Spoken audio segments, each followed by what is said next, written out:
ఒక్క మాట సీరియస్గా మాట్లాడింది లేదు. అండ్ అంతా చెప్పినా కూడా ఆ చిరాక్ ఫేస్ పెట్టుకోవద్దు, నవ్వుకుంటా చెప్పు అంటే కూడా మళ్ళీ ఈరోజు మాడిపోయిన మసాలా దోశ మూతే. అసలు నవ్వదా ఆ పిల్ల? మాడిపోయిన మూతే అసలు ఏమో అనేసి తెలీదు.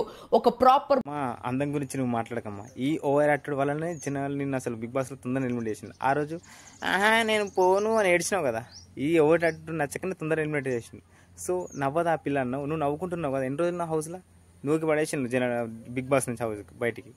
ఇంకా అప్పుడెప్పుడు వెళ్ళినావు బిగ్ బాస్ హౌస్కు, ఇప్పటి వరకు నీ యాటిట్యూడ్ మారలేదు. సో తను ఆల్రెడీ స్టార్టింగే చెప్పింది, సార్ నా బిహేవియర్ ఇంత, నా ఫేస్ కట్ కొద్దిగా సీరియస్గా ఉంటుంది సార్, నాకు నవ్వంత తొందర రాదని. అయినా నీకు అర్థం కాలేదు. మళ్ళీ మాడిపోయిన మసాలా దోశ అన్నావు నువ్వు. ఒకసారి మేకప్ లేకుండా నీ ఫేస్ని నువ్వు అర్థం చూసుకొని నీకు అర్థమవుతుంది నీ ఫేస్ వాల్యూ ఏంటిదా అని. ఇంకా నువ్వు చెప్తున్నావు, నువ్వు రివ్యూ ఇచ్చు. ఒక రివ్యూ గురించి పాజిటివ్ నెగిటివ్ రెండు ఉంటే రెండు ఇంకా చెప్పు. కానీ నువ్వు చెప్పే నెగిటివ్ విధానం ఇది కాదు. నువ్వు చెప్పే విధానం ఎట్లుందంటే ఒకరి మీద కోపంతోనో ఒకరి మీద గ్రజ్తోనో చెప్తున్నావు. నెగిటివ్ పాయింట్స్ ఉంటే నెగిటివ్ పాయింట్స్ చెప్పేయి, పాజిటివ్ పాయింట్ ఉంటే పాజిటివ్ చెప్పేయి. కానీ నువ్వు చెప్పే నెగిటివ్ పాయింట్స్ అసలు ఈ విధానం ఇది కానే కాదు. ఈ విధానం ఎట్లుందంటే నువ్వు చెప్పేది కంప్లీట్లీ తన మీద కోపం, తన మీద కసి, అబ్బాయి ఇది ఏంద్రా ఇది చంపాలి అట్లుంది నువ్వు చెప్పే విధానం. అసలు ఒకరి బిహేవియర్ గురించి నువ్వు మాట్లాడేటప్పుడు నీది నువ్వు చూసుకో ఫస్ట్. అసలు అర్థమైందా? అప్పుడు ఫస్ట్ రివ్యూస్ ఎట్లీ అని తెలుసుకొని తర్వాత అంతే. ఎందుకు నువ్వు బిగ్ బాస్ హౌస్ నుంచి ఎలిమినేట్ అయితే ఎంతమంది సంతోషించింది తెలుసా నీకు? అది నీ వాల్యూ. ఇప్పుడు ఆయన తెలుసుకొని వేరే గురించి తర్వాత ఈ పెద్ద మనిషి అలా కన్ఫ్యూజ్ చేసి పెట్టారంటే తనుజ గారు ఫైనల్గా ఇచ్చేటప్పుడు వద్దన్నారా? That is point. ఫైనల్గా ఇచ్చేటప్పుడు వద్దన్నారా? ఇప్పుడు నేను ఒకరి బంధువు ఇంటికి పోయినాను, పిల్లవాడికి ఒక 100 ఇచ్చాను. వాడు వద్దు అంకుల్, వద్దు మామయ్య, వడాలి, అరే సోదరెడ్డి వద్దురా, వద్దు సోదరెడ్డి అనేసి వద్దు అని తీసుకోకపోతే వాడు వద్దు అన్నట్టు.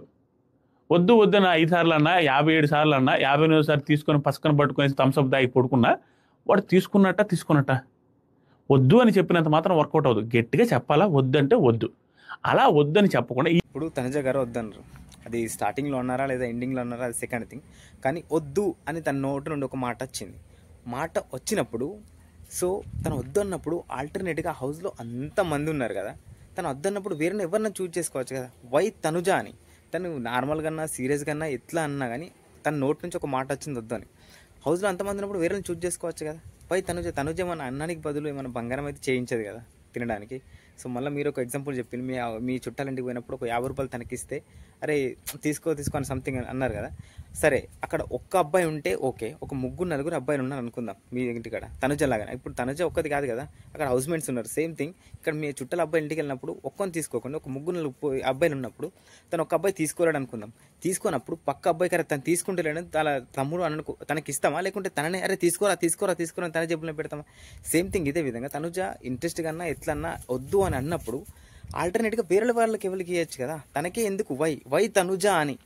మీరు ఈ ఒక్క పాయింట్లో నాకైతే ఎందుకు ఇది రాంగ్ అనిపించింది. అంటే తనుజ ఎక్కడుంటే అక్కడ ఓటింగ్ పడుతుంది, తనుజ అనే పేరు కనబడితే చాలు గుర్తుపడేస్తున్నారు. ఇదంతా ఫేక్ ఓటింగ్ కదా.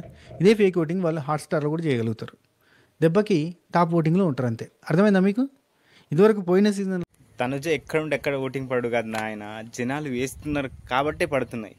ఇప్పుడు మాదేదో లాస్ట్ ఆఫ్ మహారాష్ట్రకి బార్డర్ ఉంటుంది. సో తనుజగా నాకు ఈ బిగ్ బాస్ కన్నా ముందు ఎప్పుడు ఇంకా తెలియదు, కానీ స్టిల్ మేము అందరం ఓట్లు వేస్తున్నాం. సో అందుకు అట్లా ఓట్లు వేస్తున్నాం, ఇదొకటి థింగ్. అండ్ మీరేమన్నారు, నువ్వు రివ్యూస్ ఇస్తున్నావు కదా, నువ్వు యూట్యూబ్ పోలింగ్గా పెడతావు.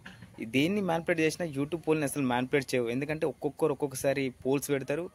పిఆర్ బ్యాచ్ ఉంటే అన్ని పోల్స్లో ఎగ్జాక్ట్లీ తనుజని ఎట్లా టాప్ ఉంచుతారు. ఇంకా సెకండ్ థింగ్, పీబీఆర్ హిస్టరీలో పిఆర్తోని విన్ అయిన వాళ్ళు టాప్లో వచ్చిన వాళ్ళు చరిత్రలో లేరు, విన్ కాలేరు కూడా. ఇన్ని రోజుల నుంచి బిగ్ బాస్ రివ్యూస్ ఇస్తున్న చిన్న లాజిక్ ఇంకా తెలియదు. సో ఒకళ్ళు నెగిటివ్ యాజ్ ఏ రివ్యూవర్గా నువ్వు ఒక చెప్పే పాయింట్ ఎత్తుండాలంటే న్యూట్రల్గా ఉండాలి కానీ నువ్వు చెప్పేది ఎట్లుంటుంది తెలుసా, కంప్లీట్లో కొన్ని టార్గెట్ చేసిన విధంగా ఉన్నది ఈ సీజన్లో మాత్రం ఇప్పుడే. ఎందుకంటే మనకు ఒకరు మనం ఇది మాత్రం కామన్ థింగ్ మన మనసులో ఉండేది. మనకు ఒకరు నచ్చకపోవచ్చు, నచ్చరు. మన ఇంటెన్షన్ లోపల ఒకటి ఉంటుంది నచ్చదని. సో యాజ్ ఏ మనం ఒక రివ్యూ చెప్పేటప్పుడు దాన్ని న్యూట్రల్గా చెప్పాలి. మనకు నచ్చకపోయినా నచ్చుతుందని వాళ్ళకి ఫేవర్ అవసరం లేదు, నచ్చలేదు వాళ్ళ మీద గ్రజ్జు కోపం అవసరం లేదు. ఒక న్యూట్రల్గా ఆలోచన చెప్పేదే రివ్యూను. సో నువ్వు చెప్పేది ఈ సీజన్లో ప్రత్యేకంగా ఆమె గురించి పాజిటివే చెప్పేయి, కానీ నువ్వు చెప్పే విధానం కంప్లీట్లీ వర్స్ట్. ఇంకా మీరేం చెప్పిందంటే పీఆర్తో మళ్ళీ చెప్తున్నా కదా, పీఆర్తో ఎవడు ఇంకా టాప్లో రాలేడు, పీఆర్తో విన్ అసలు కాడు. బిగ్ బాస్ చరిత్రలో లేదు పీఆర్తో విన్ అయినాడు. ఇది కూడా చెబుతా. ఇప్పుడు దమ్ము శ్రీజ లాంటి డి అనే వాళ్ళని ఉంచడం అనేసి కక్ష కట్టేసినట్టుగా ప్రతిసారి పంపించేసి ఆడినా ఆడకపోయినా ఏదో ఆశ్రమాల్లో ఉండే వాళ్ళకు మాదిరిగా బిగ్ బాస్ రివ్యూస్ ఇస్తున్నావు కదా, దమ్ము శ్రీజ ఎట్లా ఎలిమినేట్ అయింది ఇంకా నీకు తెలియదా? బిగ్ బాస్ అసలు బిగ్ బాస్ హౌస్లో దమ్ము శ్రీజ ఎలిమినేట్ అయింది బిగ్ బాస్ ఎలిమినేట్ చేస్తే కాదు, జనాలు ఓట్లు వేయకుంటే. ఎందుకు వెళ్ళారు? సో తన బిహేవియర్ రూడ్, తను మాట్లాడే పద్ధతి కంప్లీట్లీ ఇరిటేట్గా ఉన్నాయి. సో తనకు ఒక అఫ్కోర్స్ తను ఎలిమినేట్ అయినప్పుడు అందరు అన్ఫేర్ అనిపించింది, అందరు వాయిస్ రైజ్ చేసిండు, బిగ్ బాస్ రివ్యూవర్స్ ఇంకా అందరు రివ్యూస్ ఇచ్చిండు, తన లోపలికి వచ్చింది. సో ఒక చిన్న ఆపర్చునిటీ ఇచ్చింది అందరూ మారుతుందేమని. సో తను ఎంటర్ అయినప్పుడు ఇంకా same attitude, same voice tone, same తను అదే ఇరిటేట్ బిహేవియర్తో ఉంటే ఎవరికి నచ్చుతుంది? అందుకు తను ఎలిమినేట్ అయింది. సో మీరు ఒక రివ్యూ ఇస్తున్నారు, అసలు తను ఎందుకు ఎలిమినేట్ అయిందో తెలియదు, బిగ్ బాస్ పంపిండని అంటున్నారు. అసలు ఏమి ఇస్తున్నారు? అసలు మీరు ఏం చెప్తున్నారు? అట్లా ఇంకా ఇప్పుడు అనవసరమైన పంచాయతీలో ఒక రైట్ డెసిషన్ తీసుకుని సరైన ఏదో ఆర్గ్యుమెంట్ జరిగేటప్పుడు రైట్ రాంగ్ అని తీసుకోవచ్చు, కానీ ఆ కిచెన్ చుట్టూ ఉండేటప్పుడు చిన్న చిన్న విషయాలు, పోపు గురించి, టీ గురించి, ఇక్కడ చిన్న చిన్న పంచాయతీలు చేసేది తనజ ఒక్కటి మాత్రం కాదు, హౌస్ మేట్స్. సో వాంటెడ్లీ కొందరు తనజని టార్గెట్ చేసిండ్రు. అంతేకాకుండా తనజ ఆల్రెడీ చెప్పింది, ఒకవేళ కిచెన్ డిపార్ట్మెంట్ ఉంటే ఖచ్చితంగా టార్గెట్ జరుగుతుంది, ఖచ్చితంగా ఏదో ఇష్యూస్ వస్తే నేను ఉండని ఆల్రెడీ తనకి ఇంట్రెస్ట్ లేదని చెప్పింది. సో తను చెప్పిన పాయింట్ ప్రతిదీ రైటే, కాకపోతే తను చెప్పే వాయిస్ టోన్ రూడ్గా ఉన్నా తను చెప్పిన పాయింట్లు మొత్తం కరెక్టే. మీరు